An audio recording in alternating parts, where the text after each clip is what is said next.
watching Inside Thunder Basketball with Darnell Mayberry. I'm Mike Sherman, and we're talking about the NBA's hottest team, the Oklahoma City Thunder. Darnell, Thunder's 8-2 in their last 10 games, and they come up against another one of the NBA's hottest teams, the San Antonio Spurs. 7 of 10 that they've won, 10 out of 13. They play Wednesday night at the Ford Center. What's going on with these teams? Well, the Thunder is a hot team right now. As you said, they're 8-2 in their last 10 games. A little bit of that is the easy schedule that we talked about in the Oklahoman and on newsok.com. They played the Charlottes, the New Yorks, the Washingtons, New Jerseys, Milwaukee's. Those teams against the East, they've been really good this season. 13-4 against the Eastern Conference, so that's helped them. But also the defense has really picked up. 6 of their last 7 games, the Thunder has really been holding opponents to about 42% shooting. So that's really been the key for this Thunder team, and that they're really benefiting because of defense. And on Wednesday night, they face a team that sort of wrote the book on how to shut down teams defensively, a team that really mightily influenced the building of this team, the San Antonio Spurs. Hit some rough patches early in the season, a really new constitution of the Spurs. How do they look right now? They're looking good. Like you said, they're one of the hottest teams in the league right there with the Thunder. I think they've really started to find their groove after introducing so many more pieces into that San Antonio system. DeJuan Blair's getting more minutes now. He's really a load inside for this team. I think Nick Collison, Serge Ibaka, Nenad Kirstic will have their hands full with Tim Duncan and DeJuan Blair.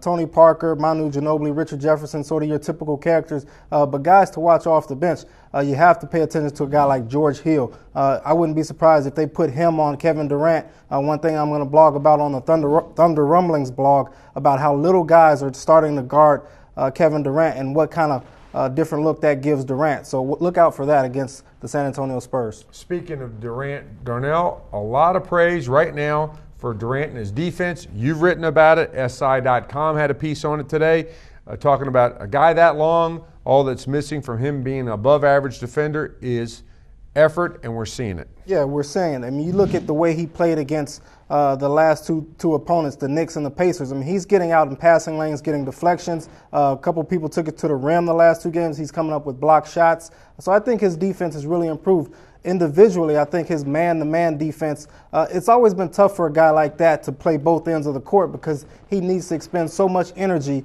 scoring the basketball. When you're scoring 30 points a game, it's harder to play lockdown defense on the other end of the court. But Durant is starting to do that now. I think his endurance is getting up, his stamina, and he's getting stronger, which is allowing him to play both ends of the court better. Okay, and you see stronger tests ahead for the Thunder and Durant's defense. As we said, they play the San Antonio Wednesday night, but then Friday it's at Dallas. Saturday night back at the Ford Center against Dwayne Wade and the Miami Heat. And then Monday, on Martin Luther King Day, afternoon game against the Atlanta Hawks in Atlanta. What's that stretch look like to you? Yeah, I think it's a good test for this team. A lot of people are talking about when adversity comes in. Sam Presti actually just had a press conference today talking about how this team will respond once adversity sets in. That's a stretch where some adversity could kick in. You got athletic teams that really have weapons to defend Kevin Durant, who's on this scoring tear right now. Dallas with Sean Marion and Josh Howard. Atlanta with Josh Smith. So it's going to be interesting to see how the Thunder responds against long athletic teams that can get up and down the court just like they can. Thanks, Darnell. That's all for this edition of Inside Thunder Basketball with Darnell Mayberry, but you can stay with the best coverage team anywhere, every day at News OK, and every morning in the Oklahoman.